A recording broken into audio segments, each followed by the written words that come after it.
Hi, everyone.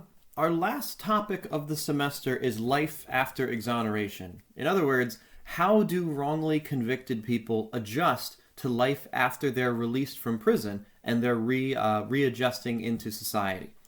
This is one of my favorite topics, to be honest, not only because it's a personal interest of mine and something that I am actively doing research on right now, but also because this is a topic that hasn't gotten a lot of attention really until maybe 5, 6 years ago.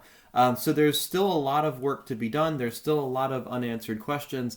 And I think there's still a lot of progress that can be made, especially in Maryland, which we'll talk about later, in terms of helping wrongly convicted people re enter society after they're exonerated.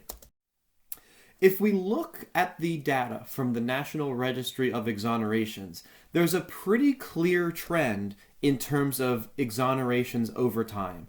More and more wrongful convictions are being discovered every year. Even since 2014, there's been over 1,000 wrongful convictions discovered just in the past 6 years. So this problem doesn't show any sign of going away. In fact, there's reason to believe that the rate of discovering wrongful convictions might either stay high or even continue to increase, because not only are these issues getting increased attention, but more and more prosecutors' offices are starting to have what are called conviction integrity units, where they essentially review past cases to make sure that there aren't any wrongful convictions that need to be remedied. So as this issue gets more attention, we would expect the number of exonerees to keep going up and up and up and up over time. And as we've talked about a lot so far this semester, we know a great deal. There's been a lot of research on the causes of wrongful convictions. Things like eyewitness mistakes, forensic science mistakes, false confessions, prosecutor misconduct, etc. And the research has shed a lot of light on why the wrongful convictions happen and how they can be prevented. But there hasn't been a lot of research on what actually happens to people after they're exonerated.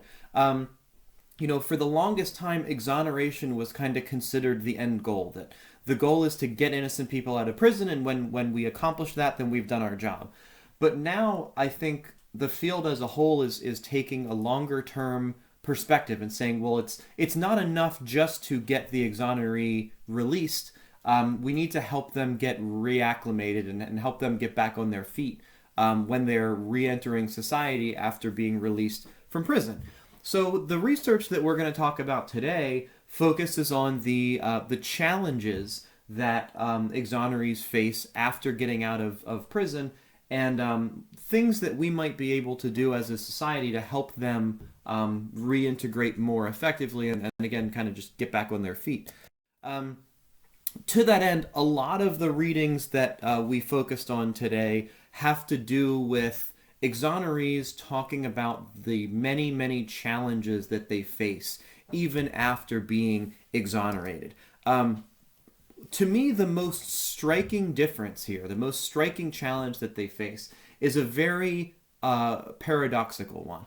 So if you commit a crime and you are incarcerated, you serve your sentence and you are released, there are reentry services in place, transitional services available to help former prisoners reacclimate to society, where they have access to things like halfway housing, job training, healthcare services, etc., things meant to help offenders get back on their feet. Ironically, when an exoneree is released from prison, they often don't have access to those same reentry programs precisely because they didn't commit a crime. So there's sort of a weird paradox here that if you commit a crime and you're incarcerated, you actually get more support than if you are incarcerated for something that you didn't do. So a big step in the right direction would be making sure that exonerees get at least the same level of support that actual offenders do in terms of helping them find housing, helping them acquire job skills, and so on. As you gathered from the readings, exonerees face a lot of mental health challenges. Personality changes, increased anxiety, considerably elevated rates of PTSD and depression, alcohol and drug addiction, and so on. Being in the experience of being in prison, especially as an innocent person, fundamentally changes them. I've spoken to a lot of exonerees who will talk about, how the routines and the habits that they developed in prison are really hard to shake once they get out into the real world, which can be really challenging for their family members, right? One exoneree I remember speaking to recently was talking about how he couldn't he always had to shower with his underwear on because that's what he did in prison, and he couldn't kick the habit. Another exoneree talked about how he always ate dinner in his bedroom. He could never eat at the table because he got so accustomed to eating in bed when he was in his jail cell. So these are enduring personality changes. Often, PTSD, often associated with nightmares and flashbacks, lingering effects of any trauma that they might have personally experienced or witnessed while they were incarcerated. Exonerees have to adjust to societal changes that might have taken place while they were incarcerated. One of the biggest ones that I've heard firsthand from exonerees has to do with technology. I mean, imagine being incarcerated for 20 years and not knowing what the internet is when you get out, not knowing how to use a cell phone. There's a lot of sort of day-to-day life skills that exonerees need to learn, or in some cases relearn. They may have never had the opportunity to learn how to cook a meal for themselves, for example. So they would also benefit from just life skills training, which again can put a big burden on their spouses or children or parents or whoever it might be, their family members. And then the last few challenges here are ones that we're going to dive into in more detail. So first, exonerees face stigma.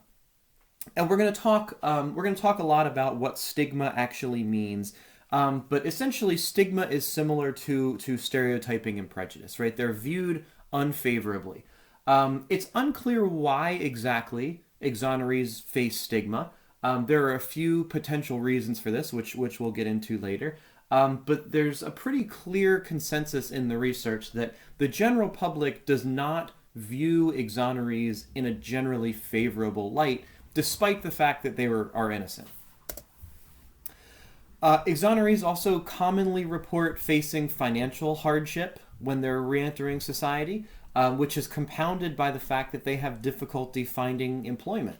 So one of the studies that you read for today is a study that we published earlier this year on employment discrimination against exonerees, and we'll talk about that a little later today as well. And then lastly, we'll talk about compensation. So do exonerees get any compensation for the years of their life that were lost being incarcerated for something that they didn't do? And as we'll see, the process for compensation is frustratingly very different depending on the circumstances of your case and frankly the state that you live in. So compensation can be very helpful, but it is by no means a guarantee that an exoneree will be compensated even at all for the injustice that they've gone through. Before we go any further, I'd like to have you watch two short videos in which exonerees kind of talk about their experiences of adjusting to life after exoneration. The first one is a short video of a guy named Jeffrey Deskovic, who was wrongly convicted of rape in 1990, exonerated 16 years later. In 2014, Mr. Deskovic actually won a $41 million lawsuit against the state of New York as compensation for his 16 years of wrongful imprisonment. He is definitely an unusual case in that regard. That is far from the norm for exonerees.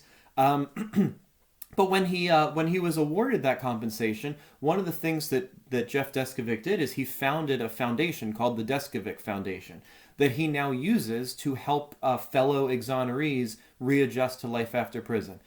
So go ahead and pause the video now, and you'll get to hear him talk a little bit about the struggles that he faced after his release.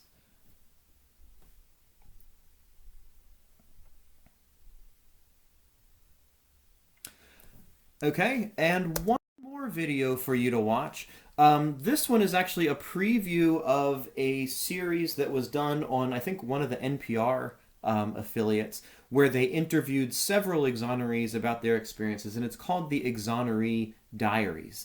So go ahead and check this out, and again, you'll get a chance to hear a few exonerees speak firsthand about their experiences.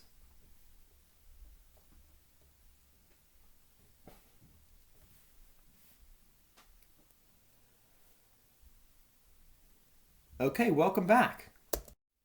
Let's talk about stigma. Stigma is something that has been studied in psychology for a very long time, since at least the 1960s. But only recently have researchers started to look specifically at stigma against exonerees. So here's the definition of stigma. A stigma is a devalued social identity that leads an individual to be seen by others as flawed, spoiled, or less than human. So exonerees are often negatively stereotyped. They might be perceived as unintelligent, as dangerous. In short, they're not viewed favorably. It's not the sort of person that the average person wants to be around, if you ask them. In social psychological terms, the average person wants to be socially distant from an exoneree. They don't want to live with them. They don't want to date them. They don't want to work with them. A really good example, I think, of stigma comes from the wrongful conviction of Amanda Knox, a name that you've probably heard before. Amanda Knox was wrongly convicted of murdering her roommate when she was in college and was studying abroad in Perugia, Italy. If you're curious, there's an article that she wrote called What It Feels Like to Be Wrongly Accused. I didn't have you read it for today, but it's very short. And it's essentially just her talking about what it feels like to walk down the street knowing that, people think that you did this horrible thing that you didn't actually do. There's also a brief video of her, which I have a link to here, of her on Good Morning America talking about her adjustment and the stigma that she experienced. Amanda was stigmatized very, very heavily by the Italian press in particular. So I'll let you listen to her talk about that experience.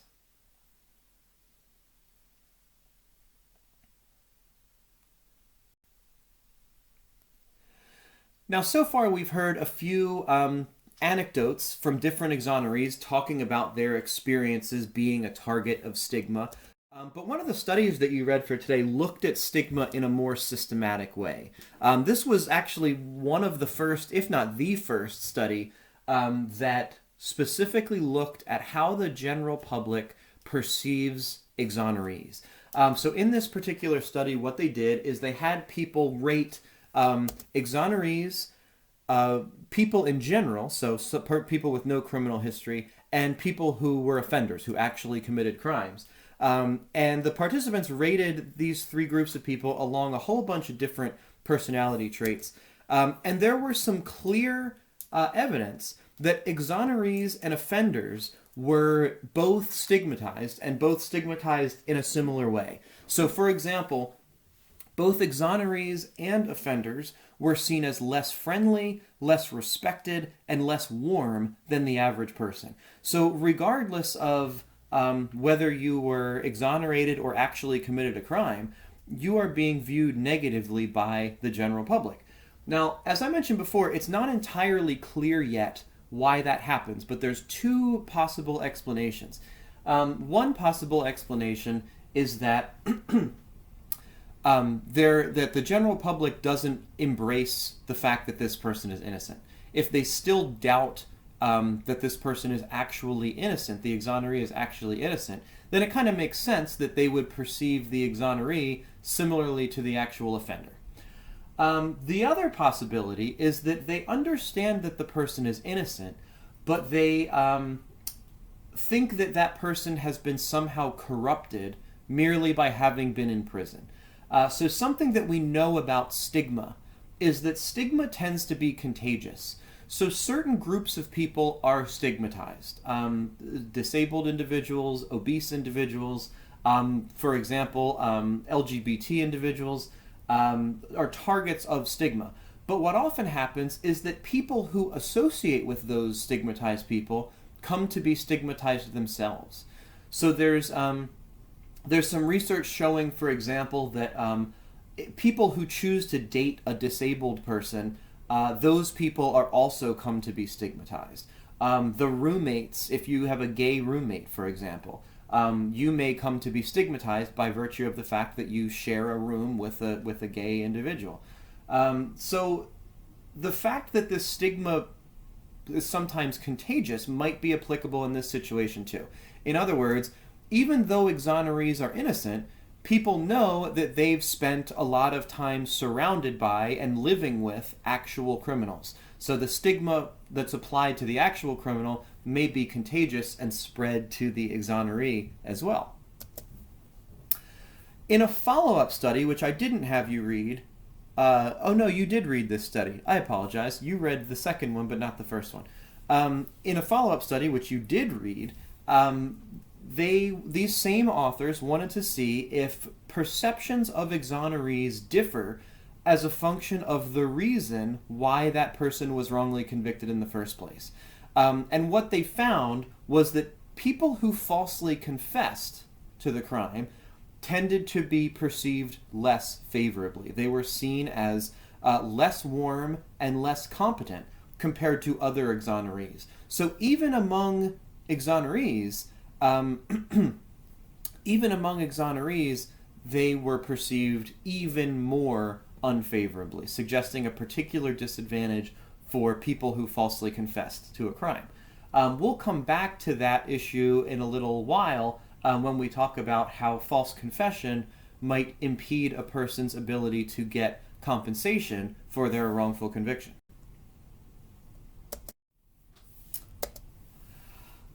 If exonerees are stigmatized similarly to actual offenders, it stands to reason that they may also face discrimination similar to actual offenders.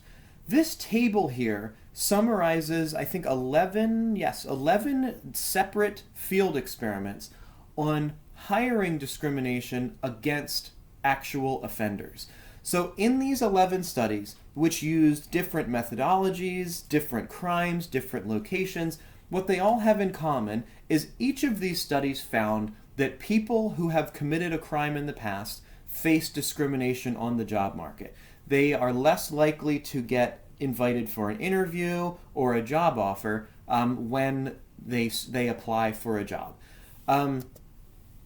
Even though their applications were otherwise exactly the same. So the way a lot of these studies worked, for example, is that they would submit two applications that were, the qualifications were identical, but the difference being that one person had a criminal record and one person did not.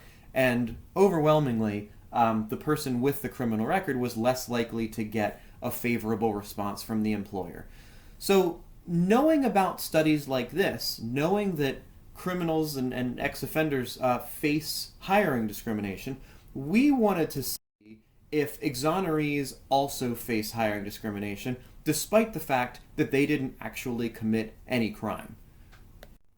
So to test that, we created 3 job applications that were identical apart from the applicant's criminal history. So here's what the application looked like. This was just the first page of the application. The applications were the same apart from this section where the applicant talks about their criminal history. So here you can say, this is the exoneree version of the application. This person was convicted of a felony, but they were exonerated and released from prison 2 years later. So we had one application where the person had no prior convictions, one application where the person had committed a crime and served their time and been released, and a third condition where they were wrongly convicted and exonerated. Here is another place where that came up in the application. So in reason for leaving a previous job, we note that they were incarcerated. So this is from the condition where the person actually did commit the crime. It reminds the person reading the application that they were incarcerated for about 2 years. In the other conditions, we reminded them that their conviction was vacated, so they were exonerated. Or in the control condition, to make sure that it was a fair comparison, we told the employers that that group of people had been in a car accident, which is why they were unable to work for 2 years. So all three applications were the same in terms of having a 2-year gap in their work history. But one of those people had not committed a crime. One was convicted and exonerated, so that person also was innocent. And then the third person did, in fact, commit a crime. So we sent these applications to hiring professionals, HR people who actually make hiring decisions in the real world, because we wanted to see if they discriminated against the exoneree. And sure enough, we found that they did. So here you can see a graph showing their perceptions of the three applicants. As you can see, both the exoneree and offender were seen as less trustworthy. The exoneree was also seen as less articulate, less intelligent, less competent, etc. Again, this is despite the fact that A, they didn't commit any crime, they were exonerated, and B, their qualifications were otherwise exactly the same. Other than those 2 questions on the application where they mentioned having been exonerated, their qualifications were the same, their resume was the same, their responses to the questions on the application were exactly the same. So there's pretty clear evidence of bias going on here. What's even crazier about this is when we asked them, do you want to check any of this person's references? So on the application, they had listed 3 references. We asked them, how many references do you want to check? For the exoneree, half of the hiring professionals wanted to check all 3 references. So they wanted to check more references for the exoneree than they did for the person with no criminal history. And what's perhaps most alarming, we asked them, what would you offer this person as a starting wage if you were to hire them? And we gave them a range of $10 to $15. They actually offered the exoneree a lower wage. So they offered the control applicant on average, the person with no criminal history, got offered almost $13 an hour. The exoneree got offered closer to $12 an hour. So you can see how this discrimination would kind of perpetuate the exoneree's difficulties, right? If they're making less money, their transition will continue to be rough. If they're even able to get a job at all, right? If they're being viewed less favorably, they might be less likely to even get a job offer or an interview in the first place. The other problem with exonerees facing financial challenges is that it tends to compound other issues, including the fact that exonerees who suffer from financial challenges are more likely to actually commit criminal offenses after their release. So they're sort of stuck in that respect. Imagine getting out of jail for something that you didn't do, not being able to get hired because of discrimination, and then having to resort to criminal means to make money because you have no other choice. If we were in class, I would show you right now a excerpt from the Central Park 5 documentary, which if you haven't seen yet, I highly recommend checking that out. Anyway, there's a point in the movie at which one of the Central Park 5, a guy named Raymond Santana, talks about how after he was released from prison, he moved back in with his parents, and he felt badly because he couldn't get a job. And he talks about trying to get jobs and not getting any offers, not getting any interviews. But he also felt very guilty that he was living rent-free with his parents and eating a lot of groceries and not being able to contribute financially to the rent or the groceries or anything like that. So he actually, after he was exonerated, started dealing drugs and got caught dealing drugs because that was the only way he could think to make money. There was he didn't finish high school. He was facing a challenging time finding anyone who was willing to hire him. So he actually went and then committed an actual crime after getting released for the crime that he didn't commit.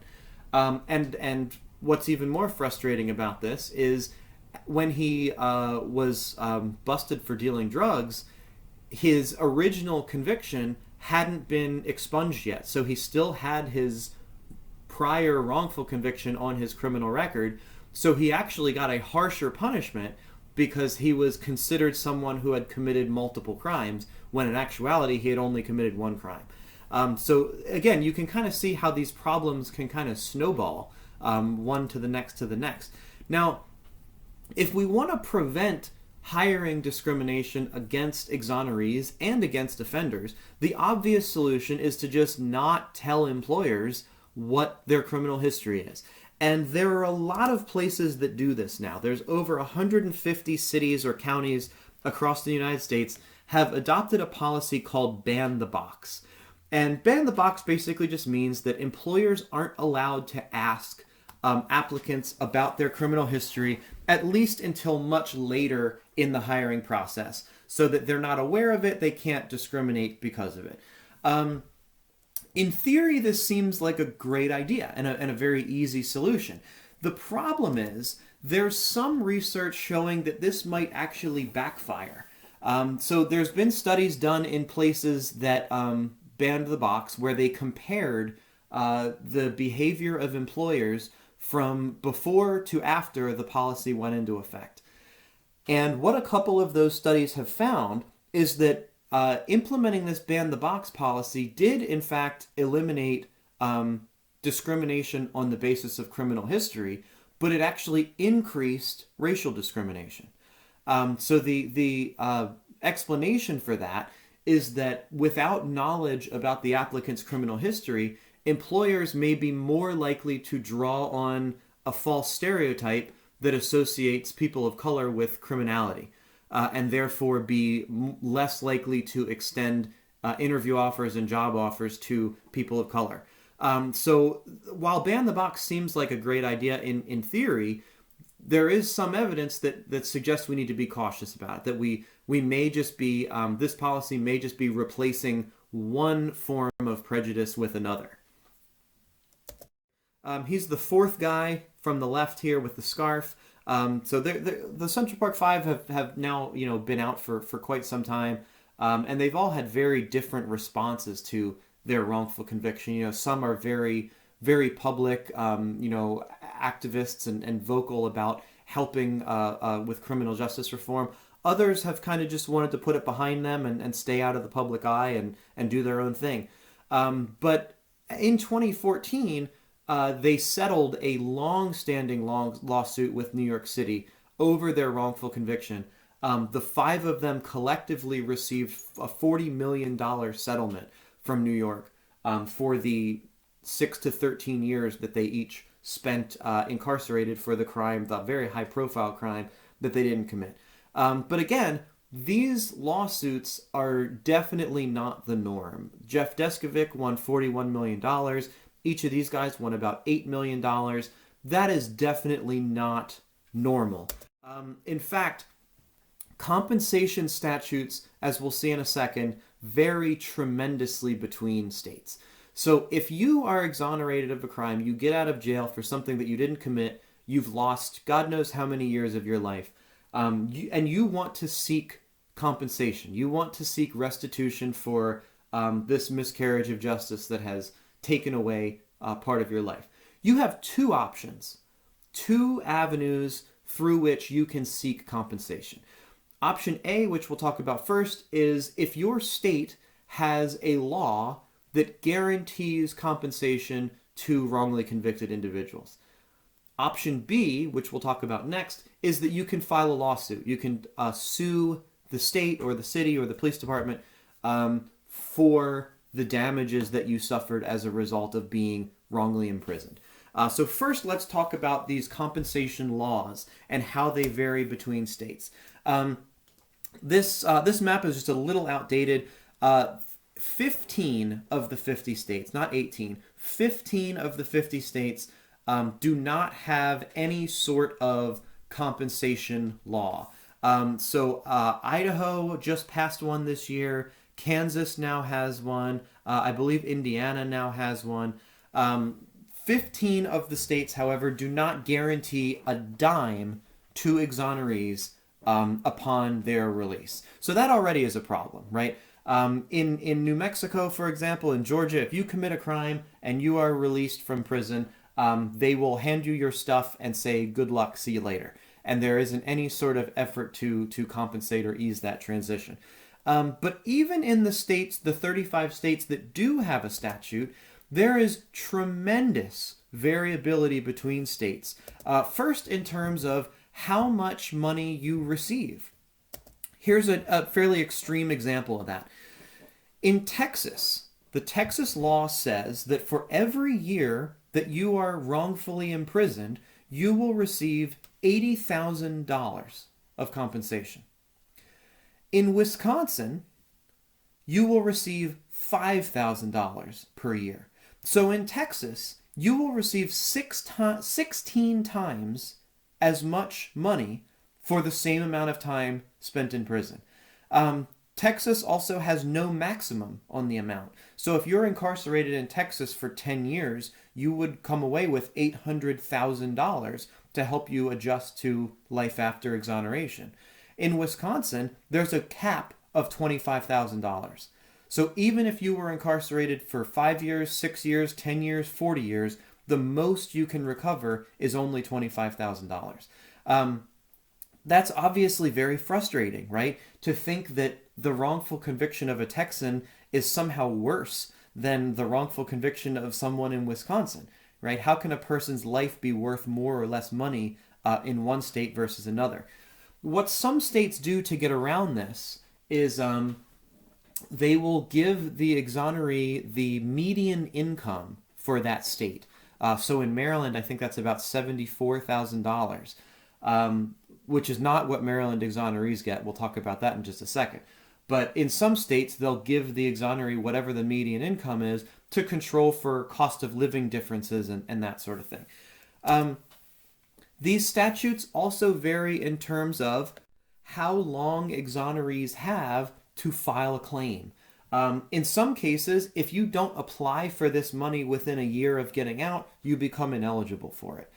So that's another thing for exonerees to be mindful of, right? And they've got plenty other stuff that they're dealing with when they're released. Now they have one more thing. They have to fill out all this paperwork to make sure that they get compensated.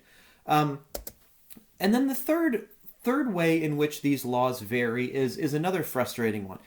In some states, they're very selective in terms of who can and can't receive compensation.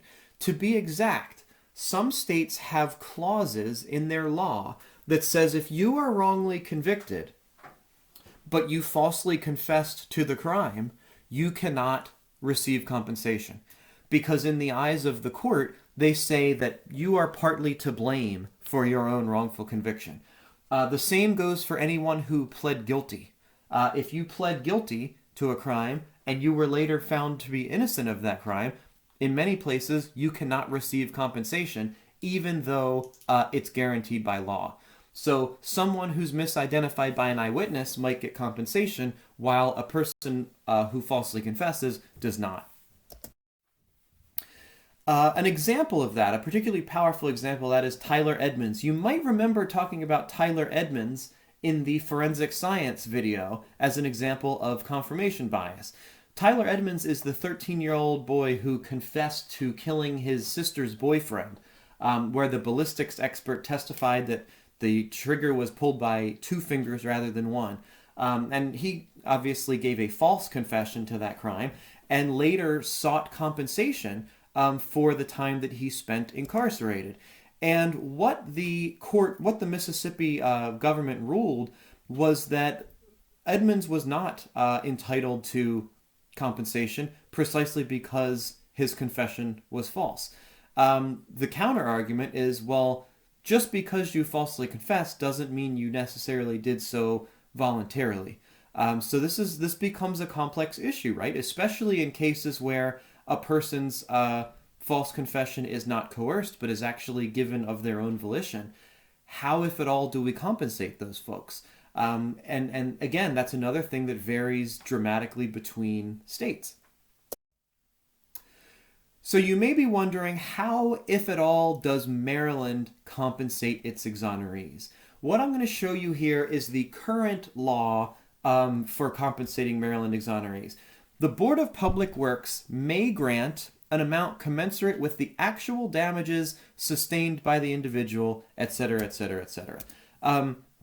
So basically, all the Maryland law says is that the Board of Works may, that's an important word here. May does not mean that they have to. May means that they can if they want to, but they are in no way required. Grant an amount commensurate with the actual damages. How do we put a price on that? How can we determine the actual damages? How would they vary from case to case? So this is an extremely weak law, right? This is a law that says the Board of Public Works may grant whatever amount of money they feel like granting, or they may grant nothing at all if they so choose. This is a very, very weak law. And in fact, no exoneree in Maryland has actually received compensation under this law. Every Maryland exoneree who has received compensation, it's come from the governor's office rather than from the Board of Public Works. Each of the past several years, including this year, legislators have tried to change this law. So there was a bill proposed in 2018. There was also a bill proposed just last month. So a few weeks ago, we saw the bill on the Child Interrogation Protection Act, and you watched a hearing on that bill. There was also a bill aiming to change how exonerees are compensated. This bill would have guaranteed exonerees $74,000 per year for their wrongful conviction. It also would have guaranteed them access to health care, housing assistance, and assistance with college tuition, with getting an education and or job training so that they can enter the job market. This is a very good bill, and it had a lot of support. If you're curious to learn more about it, I believe it was Senate Bill 797 or House Bill 985. You can look it up on the website. You can also just look up the words compensation to wrongfully convicted individuals, and you'll find it there. There was a hearing on that bill just in the same way that there was a hearing on the child interrogation bill that you watched a few weeks ago. What's interesting about the hearing for this bill, though, there was no opposition to this bill. So when you watched the child interrogation bill, you heard a bunch of people testify in favor of the bill, and then you heard a bunch of people testify in opposition to the bill. For this bill, there were, I think, 17 people who testified in favor. No one testified in opposition. Even the state's attorney, the district attorney, were all in favor of this bill, and for whatever reason, it still did not pass this year, which I personally, going a little off script here, I personally am very frustrated by, because Maryland exonerees deserve a lot better than the statute that is in place right now. They deserve guaranteed compensation and guaranteed services that will help them transition to life after prison. But as of right now, in Maryland, they are not getting that. And it will be up to legislators and people like me and people like us to keep fighting until we help Maryland exonerees get the support that they need and, frankly, that they deserve. So in states where there is no compensation law, how can an exoneree seek compensation for their wrongful conviction? The second option is that they can file a lawsuit. They can file a lawsuit in civil court, seeking damages for the time that they spent incarcerated. In these trials, here's how it works.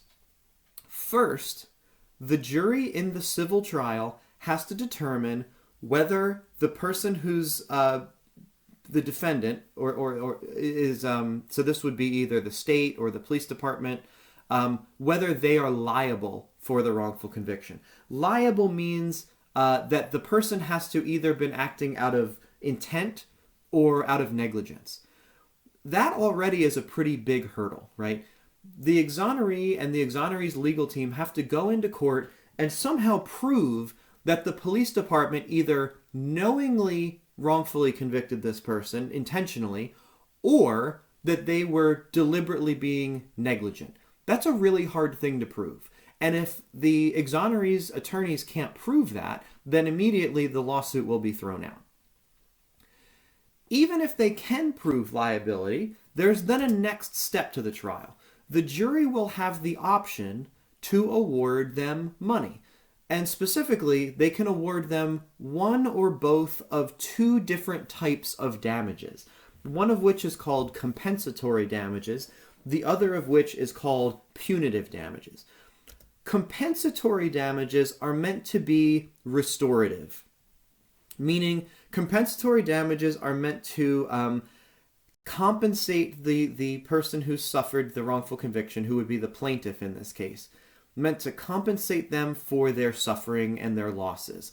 And by losses, the jury would be instructed to take into account things like loss of wages, loss of earning potential, medical expenses, pain and suffering. These are really hard things to quantify, right? So we're giving the jury here a lot of latitude in terms of how much they want to award the exoneree. How much essentially do they think the exoneree has suffered? How much do they think the exoneree's life is worth?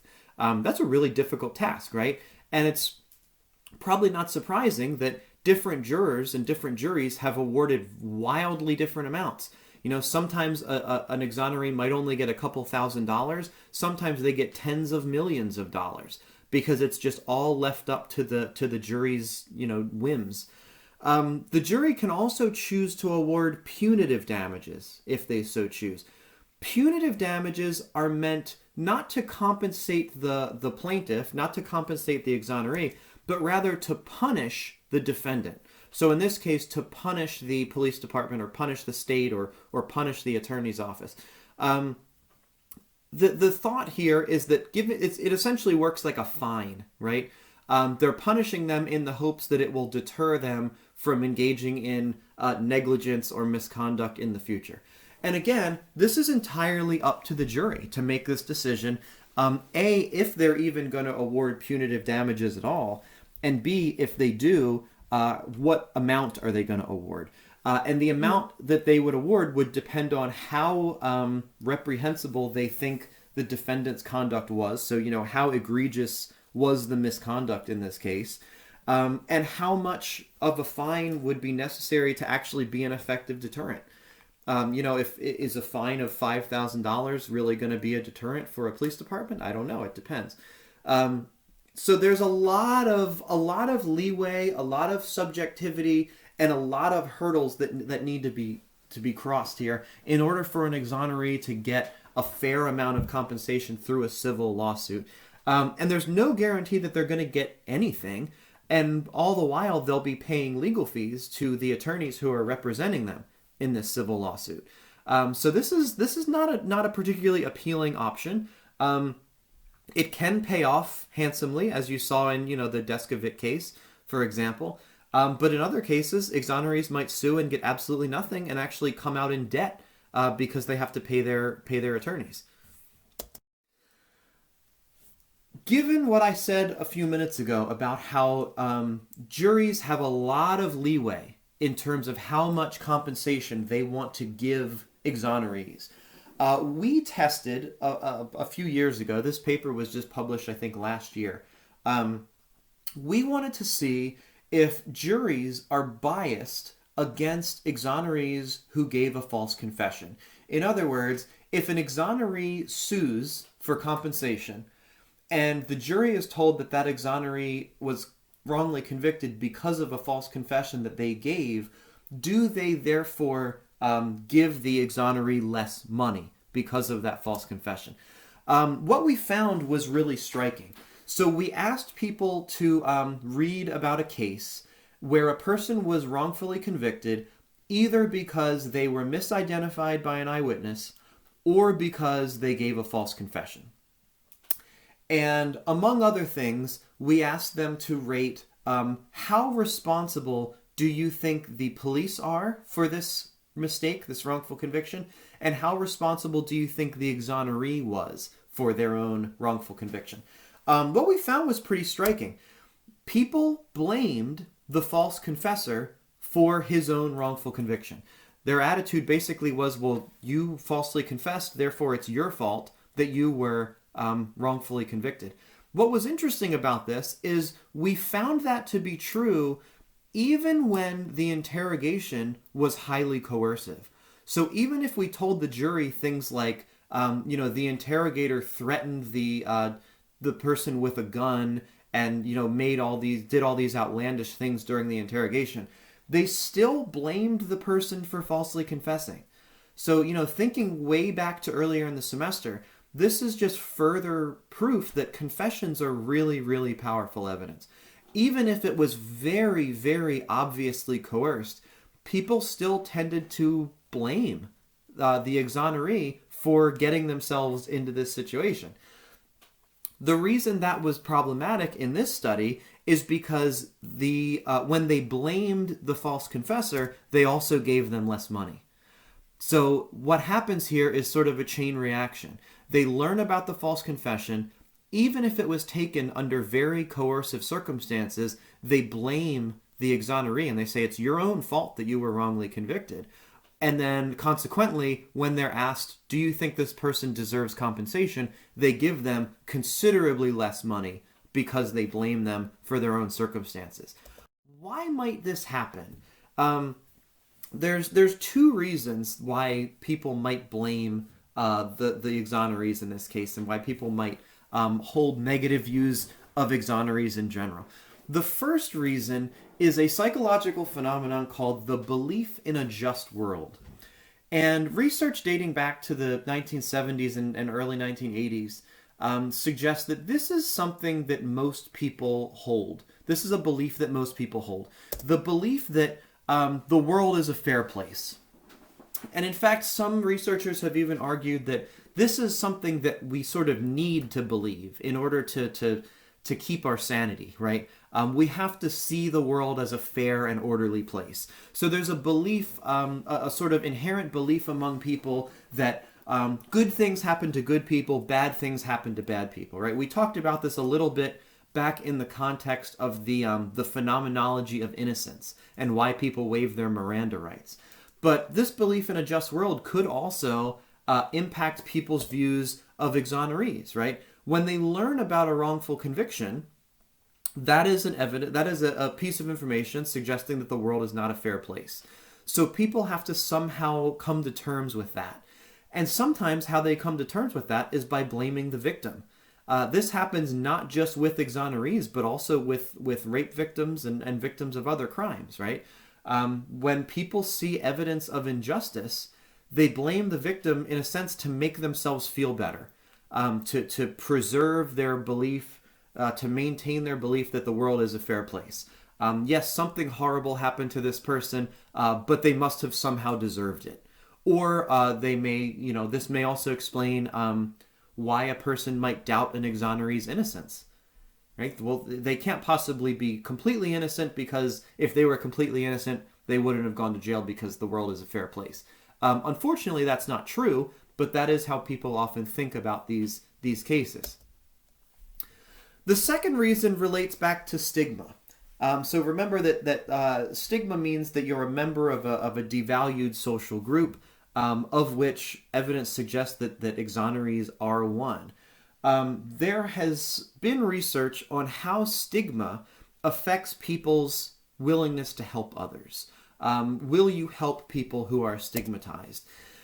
As it turns out, judgments of responsibility are really important in this context. So people who are stigmatized, but are seen as not responsible for their own condition, are more likely to receive help.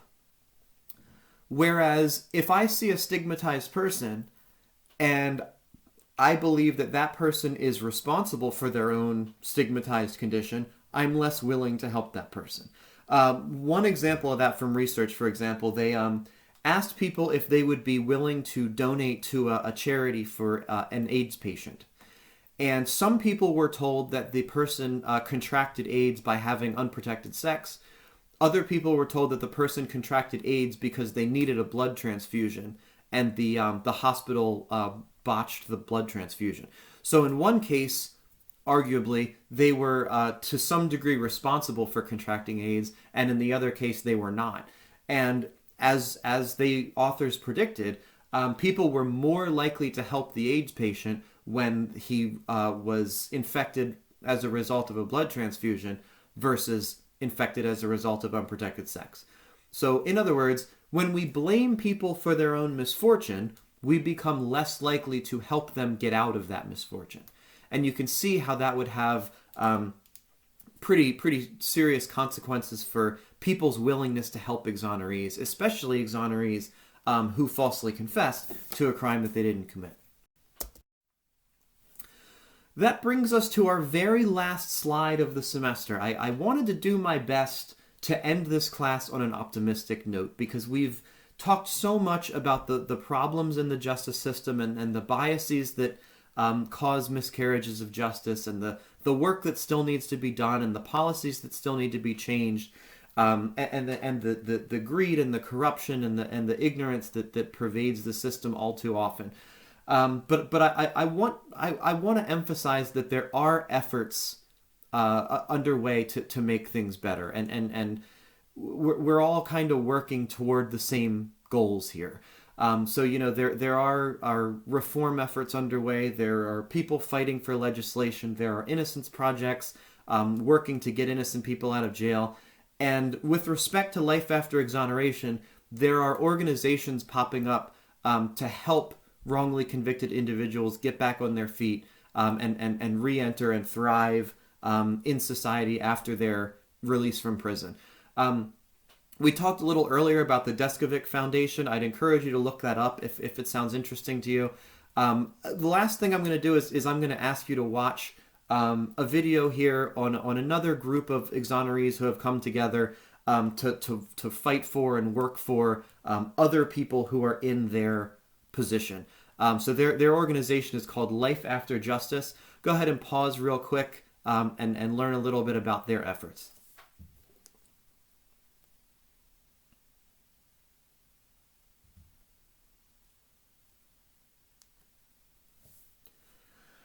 All right, so that is a wrap for our semester. I thank you all for your attention.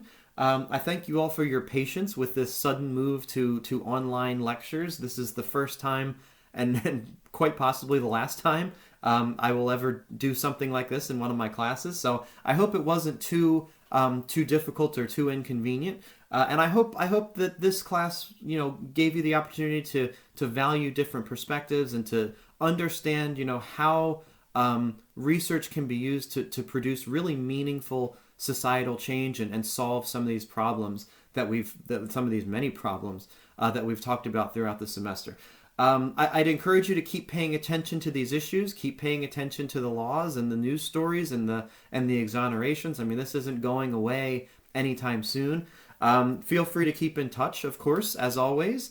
And just one last, thank you for your attention.